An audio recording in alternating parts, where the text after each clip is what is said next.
everybody, it's Donna. Happy Mother's Day. Unfortunately, my mother lives miles from here and I won't be able to be with her today, but I wanted you all to get the opportunity to meet her. So this is for my mom, who I love dearly. I wouldn't change a thing about you. Happy Mother's Day, Mom. Heidi, you stop it right now. You bring me that. I'm telling you. Bring it to me right now. You bring that to Grandma. I'm not kidding. Heidi Jean, bring me that. Oh, no, she's taking it outside. She does this all the time. She takes this stuff outside. Now I'm going to have your sister go out and get all the stuff out of the yard. And she piles it up out there. She had your father's underwear out there last week. I just don't know what to do with her.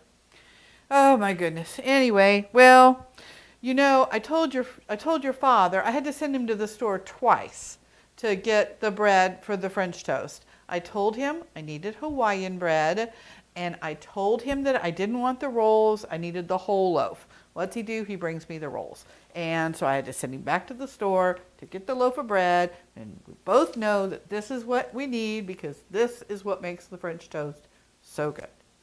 Anyway, well, you know, Mary Dugan that lives down the street, she lives in that yellow house down on the corner. She, you know, the one that needs to be repainted.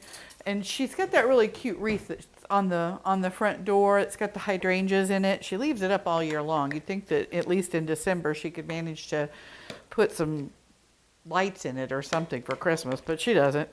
Anyway, her daughter, Cheryl, her boyfriend's mom, Judith, she had this sore on her tongue, and it's been there for like weeks and weeks and weeks, and they didn't know what to do about it. Well, I heard that she got a teaspoon of vinegar. She put a teaspoon of vinegar in her coffee every morning, and in 2 days it was gone, just like that. You know, I've heard that if you put a teaspoon of vinegar in your bath water, that it keeps you from getting infections and stuff. So remind me, because I've got a bottle of vinegar in the cabinet later, and I'll give that to you.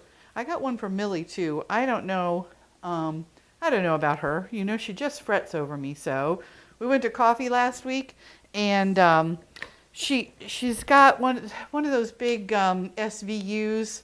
Oh, what do you call that? You know, like when the snow falls off of the mountain, like an avalanche or a Yukon or one of those big, you know, things. Anyway, I'm trying to get up in it. You know how short I am.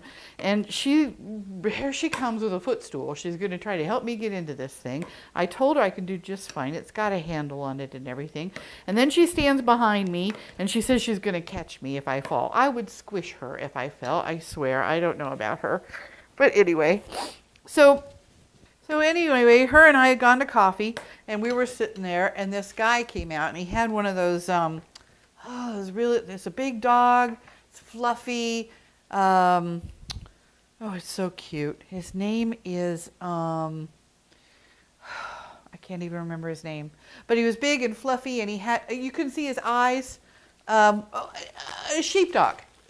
Remember we had one of those when you were little, and it tore up the back of the house? Anyway. So this adorable sheepdog, right? And Millie and I were just going on and on about how cute it is and everything. And this guy who had the dog was a very nice looking man. I'd say he was, you know, probably in his older 60s or something. I've seen him there before. He's been there a few times.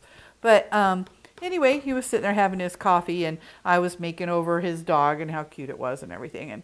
And he just, you know, he was really sweet. And he was telling me, you know, how nice the dog is. And, you know, he's kind of I don't know what nationality you would say he was, but he's got this, you know, beautiful dark skin and dark hair, and just the nicest man.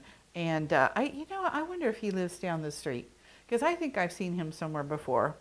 Anyway, so we finished our coffee, and we stopped at that little store that's next door, that little kitchen place that I know you used to love. Of course, Millie and we had to go in there, and sure enough, I hadn't been in there 5 minutes when I found the most perfect thing for you. It's in the mail. You'll get it next week. You're going to love it. I'm not going to tell you what it is.